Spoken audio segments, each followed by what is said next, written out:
Memoriaren egunaren harira 2 minutuko isilunea eta lore eskaintza egin dute Cristina Iglesiasek biktimen omenez egindako gauerdiko iparrorratza eskulturaren aurrean Gasteizen. Eusko Legebiltzarrean Iñigo Urkullu Eusko Jaurlaritzako lehendakaria eta Bakartxo Tejeria Eusko Legebiltzarreko presidentea izan ditu buru ekitaldiak eta alderdi guztietako ordezkariak izan dituzte alboan PP, Ciudadanos eta Vox kenduta. Memoria egunaren ekitaldi instituzional nagusia gogora, memoriaren, bizikidetzaren eta giza eskubideen institutuko egoitzan izan da arratsaldeko 6etan. Iñigo Urkullu lehendakaria buru zuela. Aurtengo memoriaren eguna aitzaki hartuta, begiradak Euskadin memoriaren gizarte eraikuntzarako oinarri partekatuak dokumentua aurkeztu dute. Gaur sentsibilitate ezberdineko 3 biktimek eta EHUko eta Deustuko Unibertsitateko 3 historialarik modu partekatuan egin duten gogoeta. Testua aurkeztu ostean hitza hartu du Iñigo Urkullu lehendakariak eta begirada etikoaren garrantzia nabarmendu du. Iraganaren autokritika hizpide, lehendakariak esan du Euskal Herritar guztiek ez dutela erantzukizun bera izan eta azpimarratu du autokritika balekoa izateko zintzoa eta kontsekuentea izan behar duela. Memoria duen etorkizuna, hau da nahi dugun etorkizuna. Ezin dugu, ez dugu ahaztu nahi, ez dugu inoiz ahaztuko. Ordea, Espainiako gobernuak Araban, Bizkaian eta Gipuzkoan duen ordezkaritzak aurrea hartu nahi izan dio terrorismoaren biktimen aldeko memoria egunari eta egunaren bezperan ekitaldia antolatu du Portugaleteko udaletxean. Espainiako barne ministro izandako Jose Barrio Nuevok egindako adierazpenen ostean jakin mina zegoen ordezkaritzak zer erreakzio izango zuen jakiteko eta Espainiako gobernuaren ordezkari Denis Itxasok aukera baliatu du gale existitu izana gaitzesteko, izugarrikeria handia izan zelako eta estatuari kreditua eta zilegitasuna kendu zizkiolako. Oroimenaren plaza hiriaren erdi-erdian iraganean nahigabea eragin zuten bidegabekeria guztien oroigarri izan nahi duten espazio oroitarazle berri bat da. Biktimak utzi zituzten bidegabekeriak zeinen duintasuna memoria politika publikoekin eta horrelako espazio publikoekin babestera behartuta gaude. Etxeratek ere elkarretaratzea egin du Gasteizen. Legebiltzarraren alboko general Loma plazan euskal presoen sakabanaketaren ondorioz izandako istripuetan hildako 16 senideak eta espetxean hildako 35 euskal presoak izan ditu gogoan eta haiek ere biktima gisa aitortzeko eskatu dute. Erakundeen aldetik biktima ahaztuak izan direla eta ahaztura hori bakardadean jasan behar izan dutela salatu dute. EH Bilduk bat egin du elkarretaratze horrekin. Bestalde, Nafarroako hauteskundeak ospatzeko 6 hilabete besterik ez direla geratzen foru komunitatearen egoerari buruzko eztabaida ospatu dute parlamentuan. Javier Esparzak, UPNeko presidente eta Navarra Sumako buruak kritika gogorra egin dio Nafarroako gobernuak legealdi honetan eginiko lanari eta batez ere kezkagarritzat jo du EH Bilduk duen eragina. Osoko bilkura berezi hau aukera ona izan ohi da momentuko argazki politiko ateratzeko eta gobernuaren eta alderdiek posizioak azaleratzeko. Maria Txibite lehendakariak eman dio hasiera gaur eta biak bitartean ospatuko den saio bereziari. Gobernu honek hitzabete eta lidergoa erakutsi duela defendatu du. Señorías, estos datos, advertida, reconocimiento de la seguridad social y alto grado de cumplimiento del acuerdo legislativo me llevan a afirmar que este gobierno cumple, actúa y lidera. Y lo hace desde una mirada de progreso, desde unas claras prioridades sociales, desde un compromiso con el crecimiento justo y la prosperidad compartida. Pero somos un gobierno que vive en la realidad y que no cae en la trampa ni de la soberbia ni de la autocomplacencia. Bilboko Txurdinaga eta Begoña auzoetan gaur goizean zeuden herritarrek alerta mezua jaso dute Eusko Jaurlaritzak larrialdi kasuetarako probatzen ari den alerta sistema baten simulakroan. Eusko Jaurlaritzak SOS deiak Euskadiko larrialdeak koordinatzeko zentroaren bitartez, ES Alert sistemaren eraginkortasuna probatu du herritarrei abisuak emateko. Gailuek soinu bortitza egiteaz gain mezu lasaigarri bat ere jaso dute herritarrek proba zela adierazteko.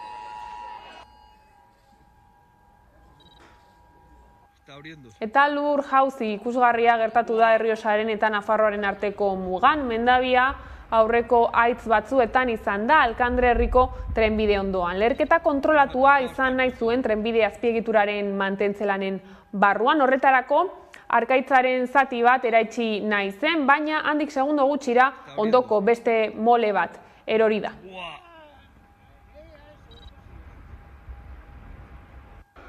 Eta Bergarako Lezarriko tunelaren sabai zati bat behera etorri da. Hormigoi puskek AP bat autobidea kaltetu dute eta bidea itxita dago Gasteizerako noranzkoan. Gertakaria 3:30 aldera jaso da. Gipuzkoako Foru Aldundiak zehaztu du errepidea itxita egongo dela Gasteizerako noranzkoan datorren astelehenera arte. Bidegi Gipuzkoako azpiegitura elkarteak jakinarazi duenez, trafikoa bypass bidez bideratuko da tuneletik Maltzagako noranzkoan. Luiziak ez du ibilgailurik harrapatu, baina 3 autok talka egin dute aurrekoak frenatu behar izan duelako.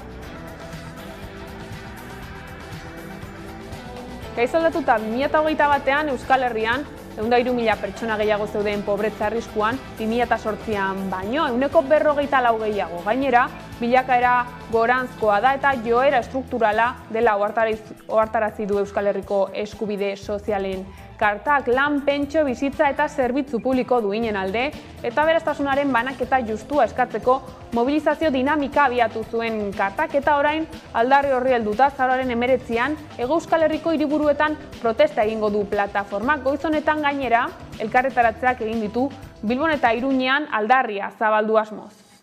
Errenten eskualdatze bat ematen ari da, langileen errentetatik elite ekonomikoen eskuetara. Azken batean, boterearen konzentrazio bat eta dirua geroz eta esku gutxiagotan pilatzen ari da, ez? Eta ikusten ari garena da, lapurreta hau areagotzen, larriagotzen ari dela, bizitzaren garestitzearen ondorioz, soldatek eta pentsioek erosahalmenean izaten ari duten galeraren ondorioz, eta baita ere zerbitzu publikoen eraispenaren ondorioz, ez? Pobrezia asko eta azkar hasten ari dela. Hartzen badegu azken 13 urtetan gertatutakoa 154 hazi da pobrezian erortzeko arriskuan dagoen pertsonen kopurua. Gaur egun 330.000 pertsona dira horiek Hego Euskal Herrian. Bestaldetik, aurtengo agintaldi erdiko hauteskundeek aspaldidaniko garrantzirik handiena dute Ameriketako estatu batuetan. Herrialdea erabat polarizatuta dagoen honetan bi errealitateen neurtzekotan baitira. Batetik Joe Biden presidentearen eta haren neurrien ostea eta bestetik Donald Trump estatuburu ohiaren eta haren aldekoen indarra. Hori kontuan harturik bozek balioko dute Bidenen agintaldiaren bigarren zatia zaitzeko eta Trumpen itzuleraren oinarriak finkatzeko. Eta behin-behineko emaitzen arabera, badirudi bi gertakari horiek baieztatu egingo direla egin handi batean bada ere. Hala ere, hauteskunde gaua ez da errepublikanoek espero bezala iragan. Ez baitirudi aurreikusitako garaipen lasai eta handi hartuko dutenik. Lehen zantzuen eta analizien arabera hori bai. Ordezkarien ganberan aurretik doaz eta dena aldeko dute gehiengo osoa lortzeko, naiz eta ziurtzat zeukaten lehiatako batzuk ez dituzten irabazi eta beraz aurreikusi baino alde txikiago aterako dieten demokratei. Senatuan berriz alderdi demokrata espero baino hobeto ari da eta eserlekuen gehiengo osoa biltzea ez zaio ezinezko bilakatu, naiz eta oraindik goizegi den behin betiko emaitza ziurtatzeko. Eta lerroburuekin bukatzeko kulturan, Zine Bibilboko dokumentalen eta film laburren jaialdiak 158 film proiektatuko ditu bihartik hilaren 18ra bitarte. Erabat aurrez aurrekoa izango da aurten.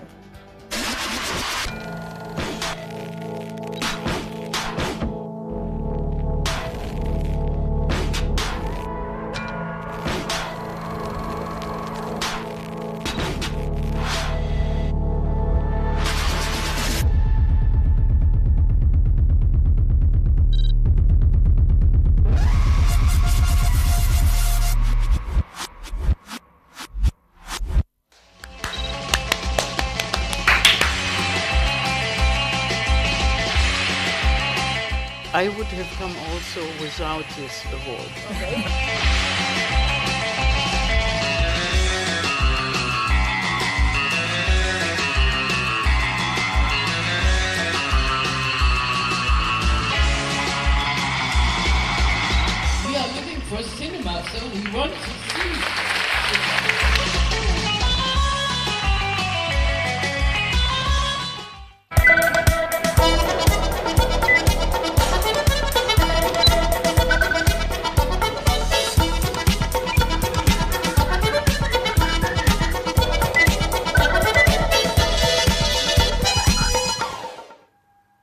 Gabon, memoria eguna da gaurkoa eta horren karitara hainbat izan dira burutu diren ekitaldiak. Besteak beste, gatazkaren ondoriozko biktimak izan dituzte gogoan memoriaren eguneko ekitaldietan. Eusko Legebiltzarrean 2 minutuko isilunea egin dute PP, Ciudadanos eta Vox ez beste alderdi guztiek.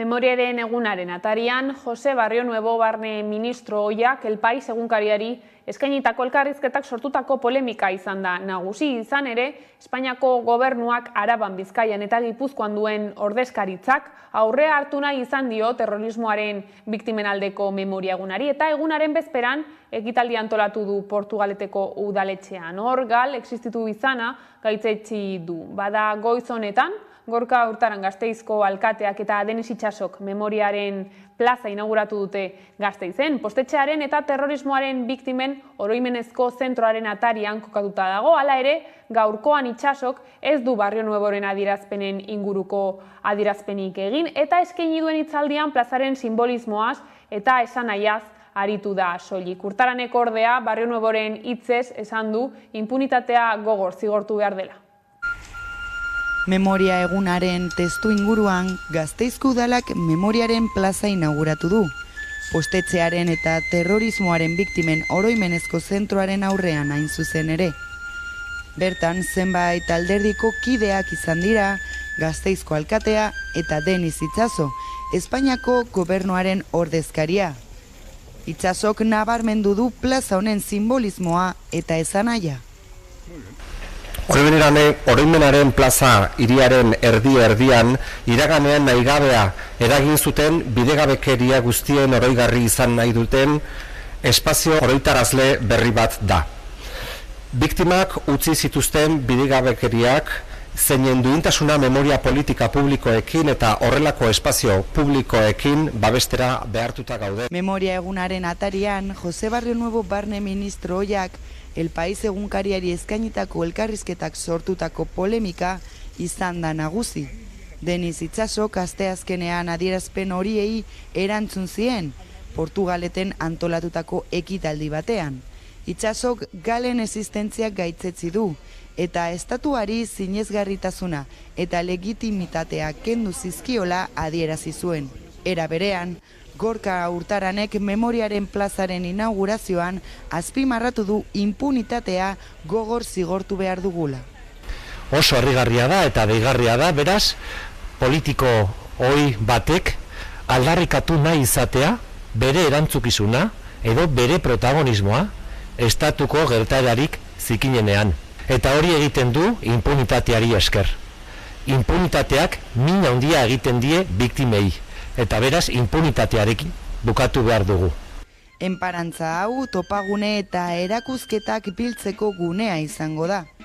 Izan ere, biktimen oroimenezko zentroaren aurrean kokatuta dago.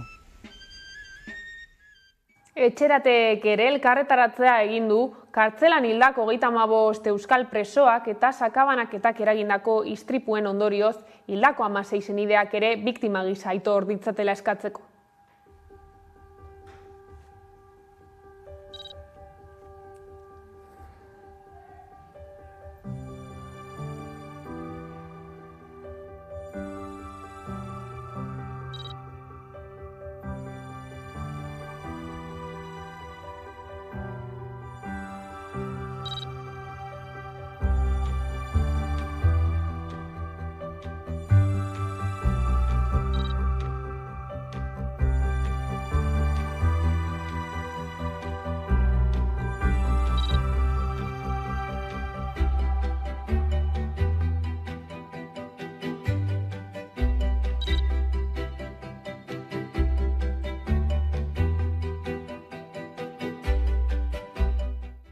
Espainiako barne ministroi Jose Barrio Nuevoren adierazpenek eragindako arrabotsaren erdian, Foro Sozial Iraunkorrak Eusko Legebiltzarrean aurkeztu du estatutuaren biktimak asimetriatik berdintasunera txostena. Eneko Kaie idazkaria pozik agertu da ministroiaren hitzek eragindako erreakzioarekin biktimek jasandako birbiktimizazioaren mailan egon delako. Hala ere, Foro Sozialak gogorarazi du estatuaren biktimak birbiktimizatu egiten dituztela oraindik ere. Indarkeria zikloko giza eskubideen urraketen biktimen eskariak izeneko txostena aurkeztu zuen atzo Foro Sozialak Gasteizko Legebiltzarrean. Oraindik diskriminazioa existitzen dela adierazi zuten eta horren arrazoi gisa identifikatu babesik eza hobetu beharreko politika publikoak eta ezjakintasun soziala. Dokumentuak azpimarratzen du oso garrantzitsua dela giza eskubideen urraketak jasan dituzten pertsonak errespetuz entzutea, haien esperientziak ezagutarazteko eta haien testigantzak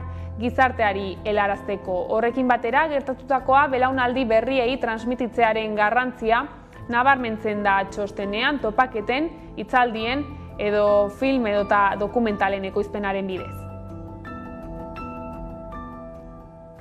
Bestaldetik, Nafarroatik mugitu gabe, aipatu dugu dagoenako. Nafarroaren egoerari buruzko osoko bilkura berezian, Nafarroako gobernuko lehendakariak azpimarratu du legealdi hasieran egindako akordio programatikoan jasotako neurrien 89 bete dutela eta zailtasunen gainetik hitza bete dutela.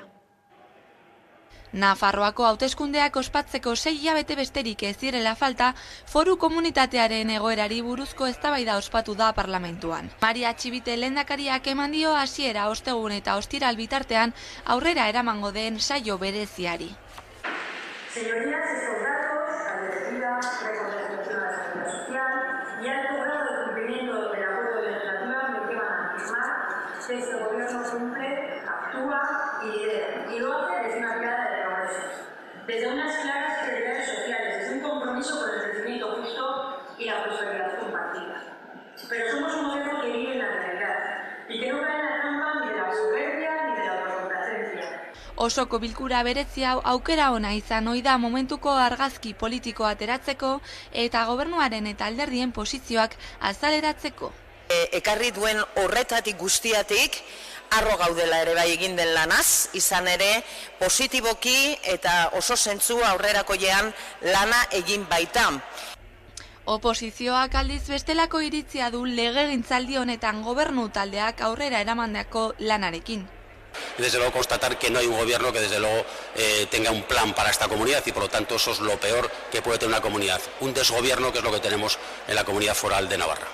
Gaurkoan berriro entzun dugu autokonplazentziaz betetako eta autokritikarik gabeko hitzartzea gobernuaren lehendakariaren aldetik, gobernu honek hainbestetan egiten duen bezala. Foru komunitatearen egoerari buruzko eztabaida sakon eta luzean Nafarroako parlamentuan ostegun eta ostiral honetan aurrera eramaten ari dena. Nafarroatik mugitu gabe, aste honetan, Iruñeako Iturrama auzoan Ezpala tabernak jasandako erasoaren harira auzokide batzarrak manifestazio deialdia luzatu du bihar arratsalderako. Bartzelona eta Osasuna futbol partidua baino ordu batzuk lehenago, 30 bat txanodun talde batek taberna eta bertan zeuden pertsonak erasotu zituzten. Eraso fasistatzat hartu dute auzokideek eta tabernaren aurkako kasu isolatua ez dela salatu zuten atzo arratsaldean ospatutako batzarra. Ezpala tabernak jasandako eraso fasista salatzeko manifestazio deialdia luzatu dute ostiral honetan Iturramako auzokideek. Batean hori ikusi genuen barruan zuden bezeroak korrika atzeko partetik eskapatzen. Nik babestu nintzen bonbona butano batekin. Batek labikula apurtuta eta besteak kolpeekin eta horrela, baina ongi. Atzo arratsaldean jendetza batu zen Iturramako auzo batzarrean gertatukoari irakurketa eta erantzun kolektibo bat emateko. Argitu zutenez, eraso hau ez da kasu isolatu bat, izan ere azken urteetan Ezpala taberna jazarpen fasisten jo puntua izan da behin baino gehiagotan. Eskuinanen jo puntuan, espainolisten jo puntuan, taberna hau, eta eraso fasista bat izan zen azkenean, antza denez, naiz eta futbol parte baten kontestuan gertatu izan den. Guk beste zabaltasun batetan ere kokatzen dugu eraso hau. Azken gertakizuna instituzioetatik ez datorren erasorik handiena izan dela aipatu dute, baina ez bakarra. Izan ere, Polizia Espainiarrak Iruñean duen ordezkaritzaren brigaden zein Iruñeko udaltzaingoaren sarekadak eta tabernaren kontrako jardun itogarria salatu dute. Kezka ere nagusi da egun argiz 30 lagunez osatutako talde batek taberna erasotzea eta ezerrez gertatzea posible ikusten dutelako. Atzo egin genuen bilkura txikitxo bat eta ikusi genuen nola zegoen beharra auzo moduan gertatutako guztiari erantzun bat emateko.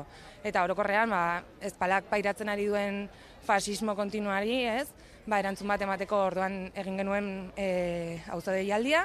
Ostiralean beraz, arratsaldeko 6:30 erasoa salatzeko manifestazioa eginen dute, Iturrama fasismoaren aurka lelopean bulebarretik abiatuta. Azaroaren 25ean indarkeria matxistaren kontrako eguna da eta Euskal Herriko mugimendu feministak kaleak hartuko dituzte justizia feminista aldarrikatzeko. Beldurra eta kontrolaren aurrean justizia feminista izango da aurtengo leloa.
Eta ekonomiaren arloan fiskalitatea hizpide konexioa egin dugu gaur Niko Cuenca ekonomistarekin. Europa mailan ere ematen ari da fiskalitatearen eztabaida eta planteatzen diren ereduez aritu zaigu Niko Cuenca. Entzun.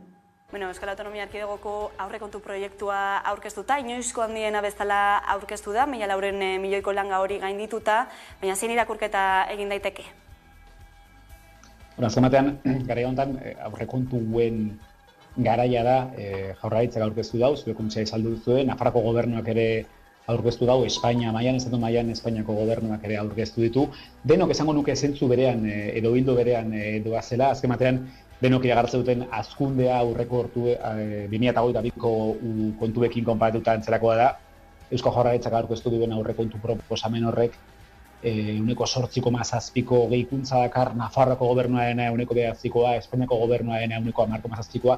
Denok hildo berean doaz, nik horrazteko eta ben azken batean aurrekontu bezari garenean, etxe bateko, familia bateko ekonomian bezala, gastuak eta sarrera dauzkagu, bai Jaurlaritzak eta beka Nafarroko gobernuak, kasu honetan Jaurlaritza sari gara, bioke oinarritze dute aurrekontuaren gehikuntza hori zerga bilketaren gehikuntza batean. Eusko Jaurlaritzak aurreikusten du datorren urterako gitxi gora bera zergen bitartez 6, 5,7 gehiago bilduko dela. Hori ez da nahikoa eta hori osatzeko zorpetzera jotzen du aurrekontua osatzeko. Ni momentu honetan egiten diren aurreikuspen horiek zergatik gogo diren horren beste zergak alde batetik beza dukagu, inflazio altua dagoen heinean produktuak garestiago daude eta hortaz bez bitarten jasotzen dena, produktuen oinarri zergagarria igotzen delako, prezioa igotzen delako, bilketa handiago izango da. Eta beste batetik ere, Jaurlaritzak espero dau, pertsona fizikoen errentaren gaineko zerga ere igoko dela. Karo, krisia tejoka izango dugulako zurrumo horre hori, edo datu horiek antzematen hasi dira, Europarako krisia edo atzeraldi teknikoa etorri litekeela aurreikusten da, ez horren beste estatu mailan eta ez horren beste agian euskal ekonomia, baina hor zalantzagak handia daude, ziurgabetasuna gora handia da, ni horrek pixka bildurra sortzen dit. Ia ze punturaino errealistak diren aurkeztu diren, bai gobernu guztia aurkezten ari diren aurrekontuak, baina aurrekontuak baino ez dira. Eta gauztu hori begiratzen baldin badiegu, esan genezake gitxi gora bera, sailburuak berak esan dago, ezta? Partide 76 gitxi gora bera gastu soziala izango litzateke da. Hau da, hezkuntza eta ogasuna eta osasuna barkatu, ez dugu hartu behar osasunak eta hezkuntza sailek aurrekontuaren bi eren gitxi gora bera hartzen dutela. Eta gero, egia da, gehien azten den departamentuetako sailetako bat lan eta enplegu saila dela, eta erotu gaztu behar RGI edo diru sarrerak bermatzeko errentaren diru sarrerak bermatzeko errentaren inguruan egin den aldaketa hori gehikuntza atorrela eta horrek ere eskatuko duela esfortzu gehigarria. Hortik aurrera, berrikuntzan aldeko apustuak egin dira, baina azken batean aurrekontuaren zatirik handien aia 70% gastu soziala denez, 3 saio horiek azten delako, ez da asko gelditzen, gainontzeko gauzetan sartzeko orduan hor.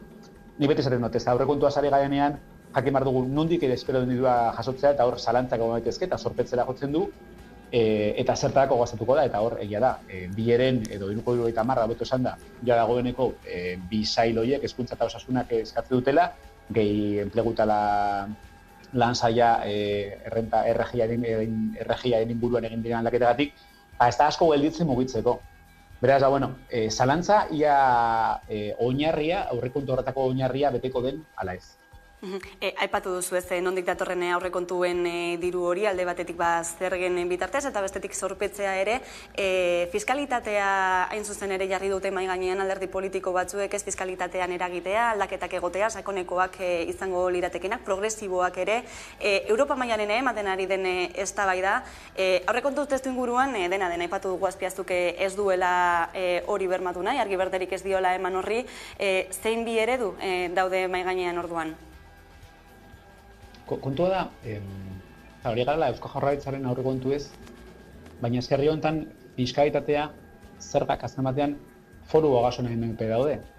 Ezan, bi negoziazioa lotzea ez dio zentzuan delu ikusten, besteak beste, atorren urtean hauteskundeak egonak, hau da, batzar nagusiak desegingo dira eta batzar nagusi berriak aukeratuko ditugu maiatzean, Nafarroan gauza bera gertatuko da Nafarroko gobernuarekin, baina hemen erkidegoan foru hauteskundeak egonda eta batzar nagusiak izan da lurralde bakoitzaren zerga politika ezartzen duena, momentu honetan lotzea Eusko Jaurlaritzaren aurrekontu negoziazio hori eta fiskalitatea ez dio zentuen dut ikusten, azken batean kompetentziak, eskuduntzak ezberdina direlako. Ze zerga eredu ari den gertatzen, ikusten ari gara, ez da, momentu honetan Europa mailan, batez ere koronabizia eta gero eta guain inflazioaren kontuagatik eta ate joka dugun gerra, Ukrainiako gerra horregatik, Europan beste jarrea bat ikusten nahi gara, fiskalki ere, bere garaian 2008ko krisian Europa ikusi baldin bagenuen oso zorrotz eta murrizketak eskatzen baitituzten momentu honetan kontrakoa gertatzen ari da, aldaketa klimatikoaren inguruan ere, eta hor Egiptoko goibila hor daukagu baita ere, proposatzen dira zerga berriak ezarri behar direla herri laguntzeko, Europa mailan zerga berriak eskatzen dira edo ondo ikusten da bankuei eta enpresa energetikoei zerga gehigarria jartzea zaurgaitasun egoeran dauden horiek laguntzeko.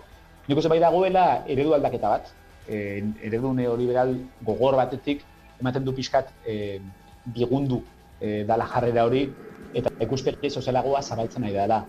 Hortik etorriteke, Espainiako gobernuak berak aberatsei zerga berezia, aberatseintzako zerga berezia proposatu dau, aste honetan aurkeztu du. Hori gurean izan dezakeen edo horrek gurean izan dezakeen ronkatzea izango litzateke ondarearen gaineko zerga. Hor debate interesgarriak zabaltzen ari dira, nik uste dut badela fiskalitatea berrikusteko aukera, baina esandakoa eskuduntza edo atribuzio ezberdina dira, gauza bat da Jaurlaritza. Eusko Legebiltzarrak ez daga inungo eskumenik zerga arlotan ezartzeko, eta batzar nagusiak dira, eta batzar nagusiak datorren urtean, maiatzean berria aukeratzen dira, gobernu berriak sortuko dira aldundietan, eta horteko etorri dira, beraz. Politikoki ondo gelditu daiteke, baina ez daka zentzu handirik, praktikoki ez daka zentzu handirik. Gai zaldatuta Aramaio eta Eskoriatza artean, parke eoliko bat eraikitzeko daukan proiektu aurkeztuko du Statkraft enpresak azaroaren 2016an Aramaion herritarren zalantzak argitzeko. Itxaraz deitu diote proiektuari eta egun horretan herritarrei parkearen nondik norakoak azaltzeko asmoa duela ere iragarri du enpresak. Azaldu duenez, energiaren sozializazioa euskal industriarentzako 0 kilometroko hornidura eta lankidetza publiko-pribatua dira proiektuaren oinarriak. Dagoeneko Azpeitian egin bezala, Zestoako udala ere bildu da herritarrekin, Statkraft enpresak Azpeitia, Errezil eta Zesto artean eraiki nahi duen Piaspe proiektu eolikoaren inguruko azalpenak emateko.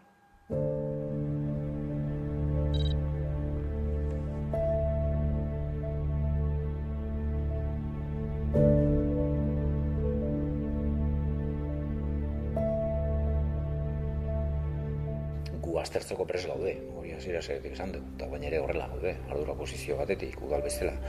Baina aitortuta, baukagola gure kezka eta momentu honetan egia da posizio kritiko batean gaudela.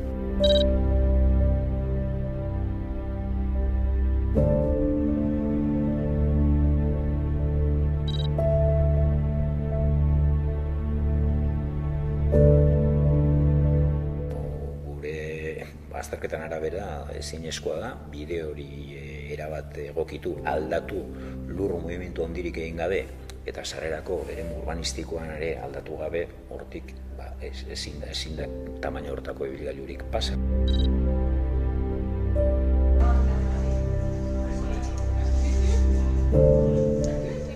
Eta gero lehen esan detena, azpimarratu nahi dut, hau hemen konsensu orokor bat behar dugula. Konsensu orokor bat behar du, bai eremu politikoan, instituzionalian eta eremu sozialian ere.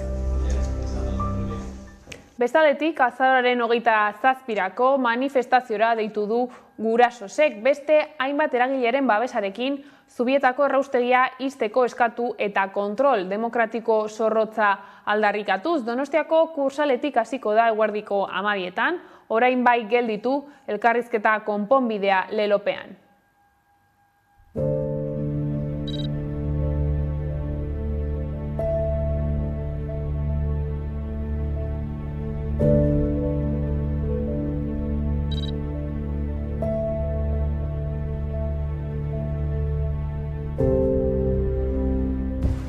Erraustegien proiektuak porrot egin du, ez du bermatzen, ez osasuna eta ez ingurumena, kutsadura handia dago eta gelditzeko unea da.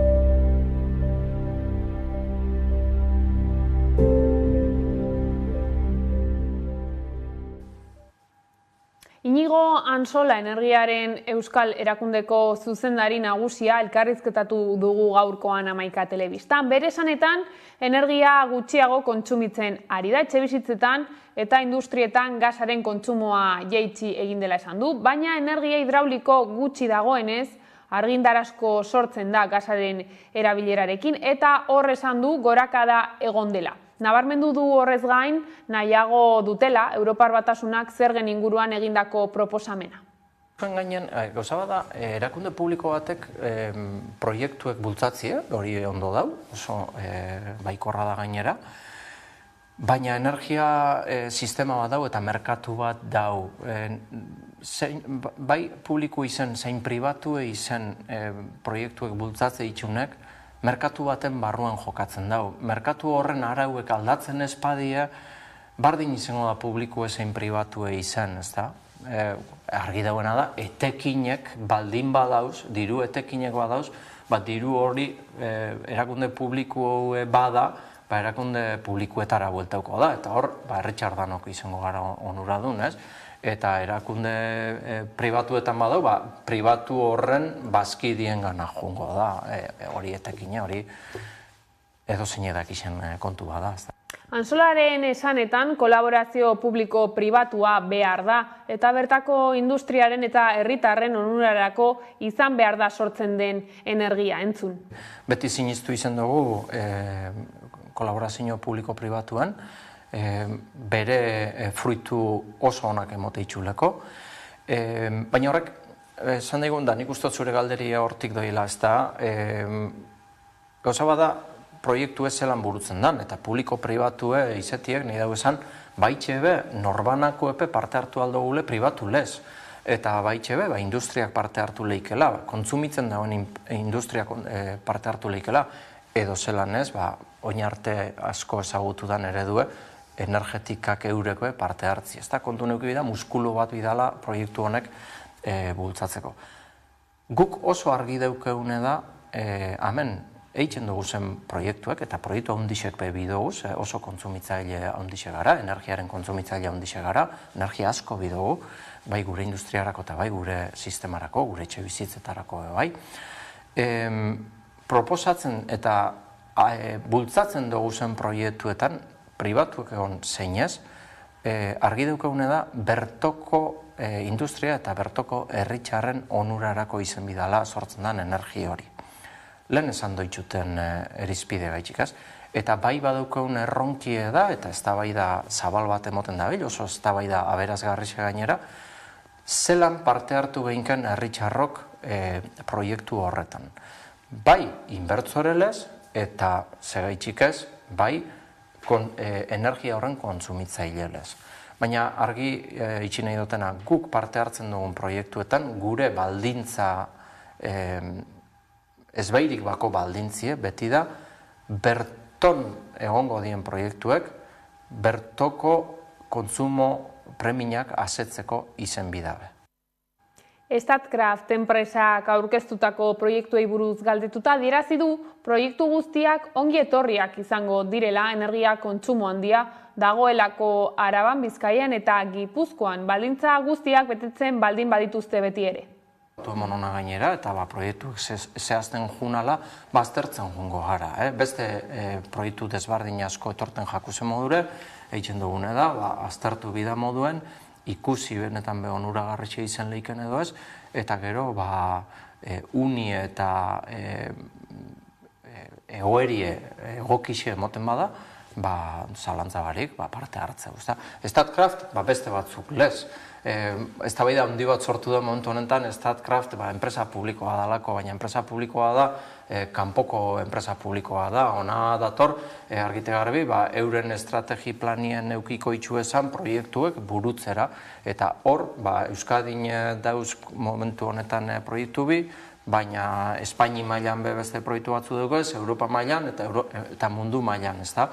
Eta guk esaten dugune, bai Statkraft eta bai aixeindar gu eitzen gabizenak edo eta beste proiektu batzuk izenik aitzetu barik, ondo etorrixek izango diez, azken baten danen preminie daukagu, eta Statkraft zelan ez, baldintzak beteten boitxu, zalantza barik, ondo etorrixek izango da, ze preminie daukagu. Antsolak azpimarratu du energia berriztagarriak ahalik eta azkarren jarri behar direla martxan erregai fosilekiko dependentzia murrizteko eta baita hidrogeno berdea bultzatzeko ere. Egixe da oso epe laburrien Ukrainiako inbazioian ostien ikusi dela, prezisuek goruntz eitxiaz aparte Europan dependentzia energetiko handi bat dauela, eta Alemania esate baterako ikustia besteik ez dago, ez da? Euken politika bat energia nuklearra kentzera, ikatzetik datorren argindarra kentzera, eta oinarritzen zen batipat energia berriztagarritxetan, eta zer esanik ez Rusiatik etorren gazien, ez da? Eta oin momentuen horrek, ibilbide horrek etengo hor bat euki dau, eta iketza da bizera biltzen batez be, gaza aldanik eta gitxien, ze Rusiatik ez jator gaz hori, eta gainera ez deuke beste baliabiderik gaza jasoteko, eta nuklearrien be moratoriak luzetu itxu ez, edo esan daigun, eten da esan erabiltzeko aukera horrek, oin zabaldu india. Bueno, horregaz zer nahi otezan, momentu honetan, sekulako isurketak emoten da bizela, ez? Batipat Europa Zentral eta Iparrien, Iparra Alemaniar arte, beste kontua da Suedia eta Norvegia eta horrekia beste kontua dira. hori epe oso laburrian, baina era berien ikusten dana da sekulako preminie dauela eta gu geu holan bizi dugu, energia berriztagarriek, lehen azaldu dudazan arrazoien gaitxik, zemat eta bizkorrau jarri bidugu zela, ez da, erregai horrekiko dependentzia hori geisten juteko, eta nik usten dutena, naiz eta epe laburrien ikusi teknologia honek inderra hartu dauela, zoritxarrez, epertain baten energia berriztagarriek hartuko dagoela, benetako paper garrantzitsu bat, ez da, eta horrek bizkortu ingo dau, eta Europar Batasunetik pasan aztien betorrezan komunikat zelan, eta bizela alegin guztisek egiten tramitazioiek energia berriztagarriek ezartzeko geroz eta laburrauek izeteko epien, ez da, orduan eta bizkorrau jarri alizeteko. Eta mobilizazioez, aipatu dugu lehenago ere, hilaren 19an eskubide sozialen kartak mobilizazioak deitu ditu Hego Euskal Herriko hiriburuetan.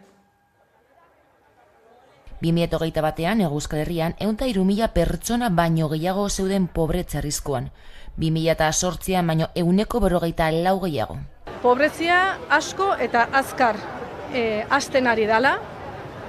Bilakaera goranzkoa da gainera, hau da joera estrukturala dela ohartarazi du Euskal Herriko eskubide sozialen kartak. Errenten eskualdatze bat ematen ari da, langileen errentetatik elite ekonomikoen eskuetara. Azken batean, boterearen konzentrazio bat eta dirua geroz eta esku gutxiagotan pilatzen ari da, ez? Horrela, kartak eskatu du aberastasunaren bidezko banaketarako zerga erreforma bultzatzea, soldatak eta pentzioak KPIaren arabera eguneratzea, 1.400 euroko gutxieneko soldata, 1.260 euroko gutxieneko pentzioa eta soldata eta pentzio arrakala amaitzea. Halaber, Eusko Jaurlaritzak ez duela diru sarrerak bermatzeko errentaren 2008ko legea aplikatzen salatu du plataformak. Araudia aplikatuko balitz, horren beharra daukaten pertsonek hilean 300 euro gehiago kobratuko lukete aurten. Iruñea eta Gasteizko gobernuen politika publikoen norabide aldaketa baten beharra aldarrikatu dute eragileek eta bizitaren pobretzearen erantzunle ere jo dituzten. Ez litzatekela posible izango, gobernuen aldetik eta alderdi sistemikoen aldetik, hau ontzat emango ez balitz. Azken batean ez dagolako ez ausardia politikorik, ez borondate politikorik egoera honetara ekarri gaituzten politika publikoen norabidea aldatzeko, eta hori, ikusi besterik ez dago, gobernu desberdinek aurkeztu dituzten aurrekontu proiektuetan, ez? Egoera horrela, lan, pentsio, bizitza eta zerbitzu publiko duinen alde, eta aberastasunaren banaketa justua eskatzeko mobilizazio dinamika abiatu zuen kartak, eta hori aldarrikatzeko azaroaren 19an Hego Euskal Herriko hiriburuetan protesta egingo du plataformak. Lan gatazkei helduta berriz, Zibermatikako, Donostiako, Zamudioko eta Gasteizko langileek greba egin dute, ELA Komisiones Obreras eta UGT sindikatuek deituta. Guztira 1.800 langile ditu Euskal Herrian, eta behar ginen gehiengoak lanuzteekin bat egin du. Informazioen teknologietako euskal enpresarik handiena da Zibermatika, urtarrilean hasi zuten hitzarmen kolektiboaren negoziazioa, baina gertakari batek elkarrizketak baldintzatu ditu. Ekainean, Sevillako Aiesa taldeak konpainia erosteko akordioa erdietsi zuen oraingo jabeekin.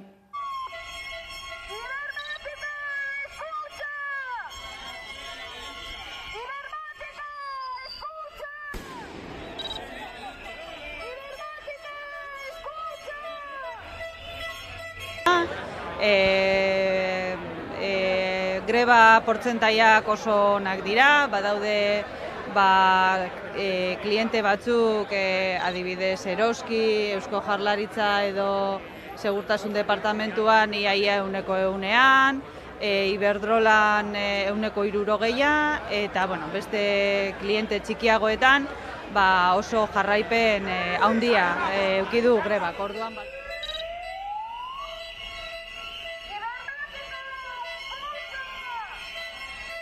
bilera bat hitzordua ipinita zegoen, baina bilera hori esan egin.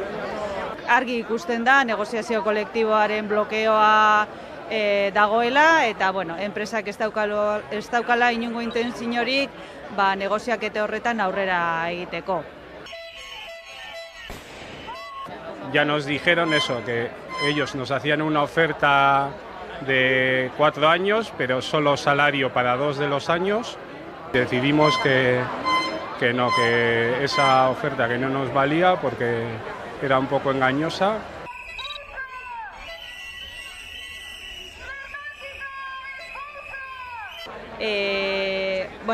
Plantillan nahiko deseroso dago, ez dakitelako aiesak ze intentziotan datorren. Bestalde ofiziala da, Comisiones Obreras, LAB, UGT eta ESK sindikatuek astebeteko greba deialdia erregistratu dute azaroaren 28tik aurrera Bizkaiko metalgintzan eta bide batez pixka bat gehiago tenkatu dute korapiloa. Bizkaiko metalgintzako gatazkak akordiorik gabe jarraitzen du.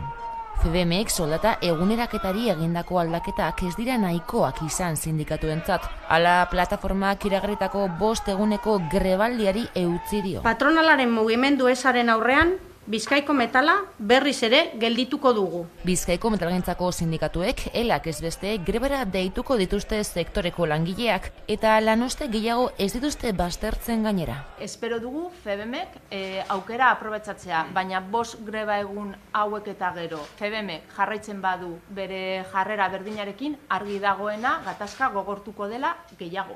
Bien bitartean, ela ere mobilizazio gehiago antolatzeko prest agertu da. Saltu bat eman behar dugula eta ikusiko dugu egunetan zer erabakitzen duen. Lan hitzarmenaren korapiloa ez da askatu oraindik eta greba mugabea baztertu gabe jarraitzen dute sindikatuek. Izan ere, sindikatuen ustez azken bileran patronalak beste aukera bat galdu du. Tauletan erosteko ahalmena bermatu gabe eta malgutasunean gutxieneko bermean eta aldi baterako ezintasun osagarrietan zituen atzerapenak mantenduz. Benetan bilera pobre izan zen. Guk espero genduen edukisak egoti bai gainin. Patronaren proposamenak hobekuntza txikiak izan arren ez dira nahikoak sindikatuen hitzetan. Hala, sindikatuek ohartarazi dutenez, FBMen eskaintzak berginak prekarizatu eta pobretzen dituen bitartean enpresek irabazi eskandalagarriak dituzte. Tekunik 3 milioi euro baino gehiagoko irabaziak ditu. Artetxek ia 9 milioi euro. Zidenor taldeak 25 milioi euro baino gehiago. Ormazabal taldeak 11 milioi inguruko irabaziak. Patronalak aldiz bestelako irakurketa egin du. Adierazi baitu proposamena beste herrialde batzuetan sindikatuen gehiengoarekin onartu diren eskaintzatik oso gertu dagoela. Horregatik sindikatuei egotzi die enpresetako hauteskundei begira eginiko mugimendua dela. Defendatzen ari garena da sektoren eta bere langileen interesak. Volkswagen, Navarrak eta Seatek ibilgailu elektrikoentzako BEK pertea onartu dute. Landabeneko lantegiak 35 milioi euro jasoko ditu gutxienez, ibilgailu elektrikoaren ekoizteko Madrilgo laguntzetatik, elektrifikazioari aurre egiteko Europako Next Generation funtzetatik eratorritako dirua da. Igor Peñalver Volkswageneko ELA sindikatuko ordezkariak albiste ontzat hartu du BEK pertearen ebazpena.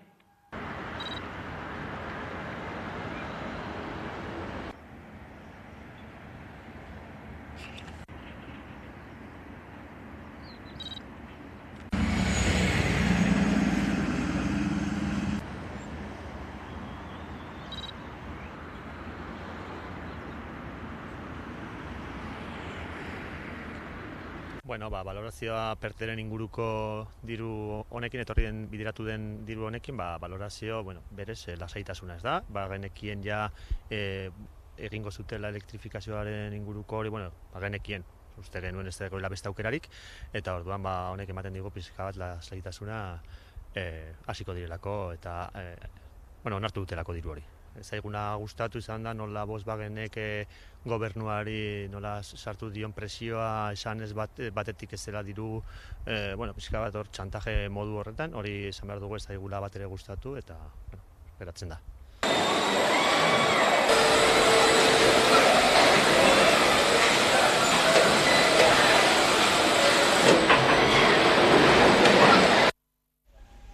Epaile segizioak etxetik kaleratu behar zuenean Leiotik salto egin eta bere buruaz beste egin zuen Amaia Egainak 2012ko azaroaren 9an Barakaldon 53 urte zituen isilpean eraman zuen hipoteka ordaintzeko zailtasunak zituela eta CaixaBanken ohartarazpena jasoa zuela. Haren suizidioak euskal gizartea astindu zuen, egainaren hilotza jaso zuen epaileak lehenik, eta alderdi politiko eta gizarte eragile gehienek ondoren askotariko ahotsek salatu zuten etxe kaleratzen bidegabekeria.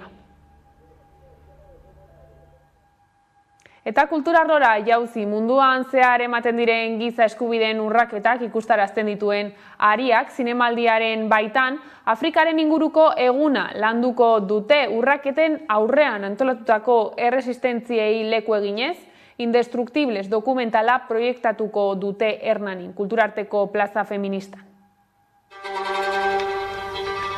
Munduan zehar ematen diren giza eskubideen urraketak ikusarazten dituen Ariak zinemaldiaren baitan Afrikaren inguruko eguna landuko dute ostegun honetan. Urraketen aurrean antolatutako erresistentziei leku eginez, Indestructibles dokumentala proiektatuko dute Hernanin kulturarteko plaza feministan. Dokumentalean Xabier Aldekoa eta Alfons Rodríguez zuzendariek Afrikako gaztei buruzko bestelako begira bat islatzen dute. Hain justu filmak haurren 5 historio kontatzen ditu, Afrikaren erronken eta lorpenen isla gisa. Behin filma amaitzean 2 zuzendariekin egoteko aukera izango da gaia sakontzeko. Ariak erresistentzia historioen zinemaldirako sarrera doakoa da, beraz animatu eta bertaratu.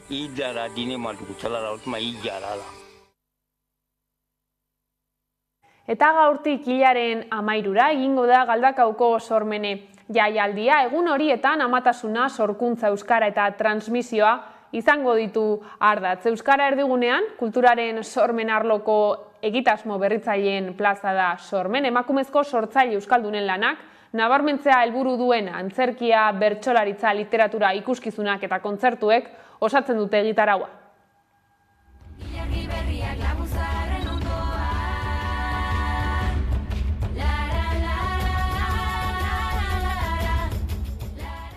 Udazkeneko sormenen amatasuna, jarri dugu amatasuna sormena euskara eta transmisioa landuko ditugula. Transmisioa eta euskara dira gure lan hildo eta ardatzak egiten dugun guztian, sormena ere bai, eta horri gehitu diogu amatasuna. Zergatik ikusi dugulako azkeneko urteetan asko plazaratu direla amatasuna, sorkuntza eta euskara harikatzen dituzten kultur proposak.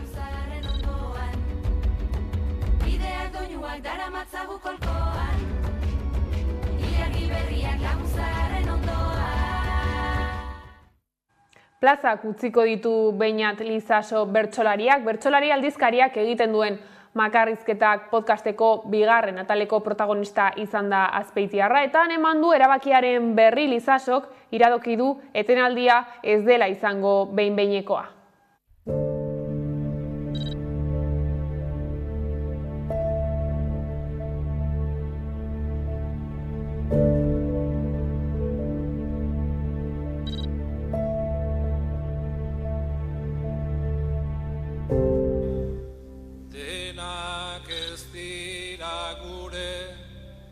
Martxa ulertzeko gai, bizi nahiko nukena, patxadan talasai, orain ni estu nabil, ta bihar ere bai, beti ez dut bizi nahi, noiz bidaliko zai.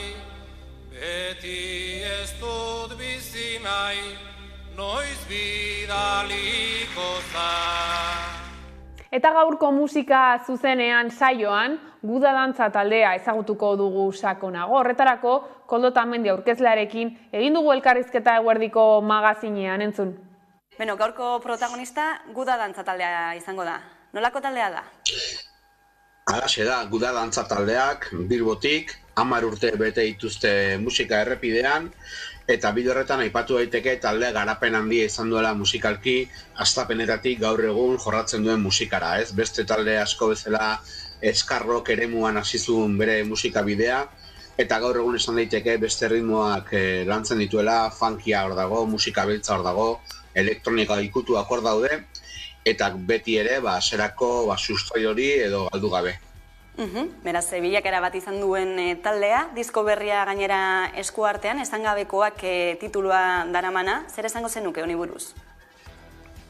Bueno, azteko formatu berezi batean datorrela. 6 kantu osatu dago lana, azken urteetan taldeak landu dituenak bere entsegu lokalean, eta ikusten duzuen bezala irudietan, taldeak plazaratu du artefaktu bat, edo artelan bat, non ohiko CD-a, biniloa edo kasete alde batera utzi, eta kartoi batean plazaratu du QR kodigo bidez irakurri daitezkeen kantuekin, ez? Mugikorra jarri, mugikorraren bidez entzun daiteke, eta hori da taldeak plazaratu duena, ez?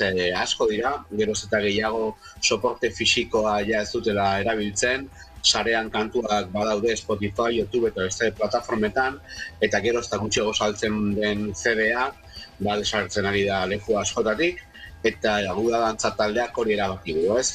Bere disko berria, soporte berezi batean kaleratzea, ohiko soportetetik at. Beraz, bilakaera ere horretan eman dutela esan daiteke. Zuzeneko ekinazteko prestere badira?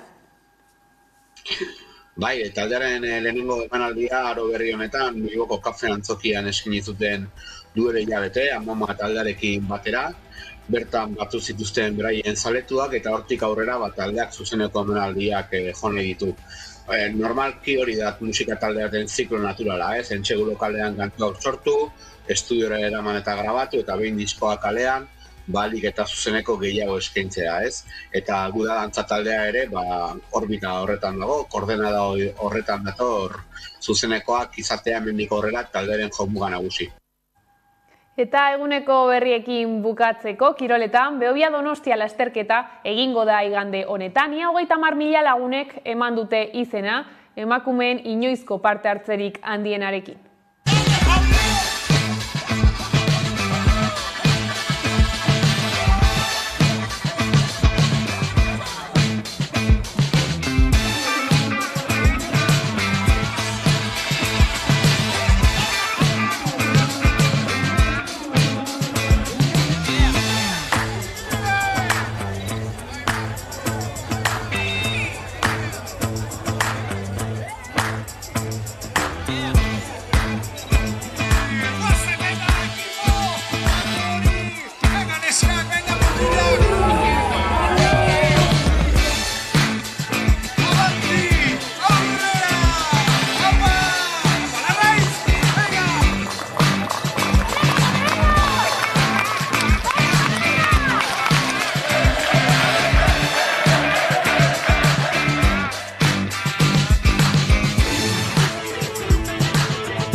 Eta horrela iritsi gara albistegiaren bukaerara, gaurkoan Gatiburen ezin disimulatu abesti berriarekin agurtuko zaituztegu, gustatuko zaizuelakoan besterik ez gure aldetik. Hauek izan dira gaueko albistegiak gurean gaur utzi dituenak. Guztiak eta gehiago nahi duzuen aldiro 11.eus atarian. Astelehenera arte.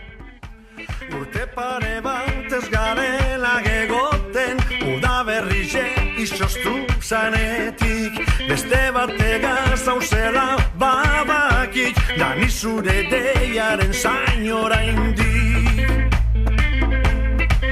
oraindik. Kalien agurrek beti laburrek, zorizontasun itxura hori ez dut zinizten, ze ondino gurutzatzen garenien, zue ikusten dut, zure begitzetan, bizotzak ez dugu zurrik ezaten. Inoiz, eunda berrogeire jartzen da nien, da ezin disimulatu, errege egiten gaitu, da ezin disimulatu, zeo zerbo dengo guleko, da badakiguleko. Oazen gora! Ezin disimulatu.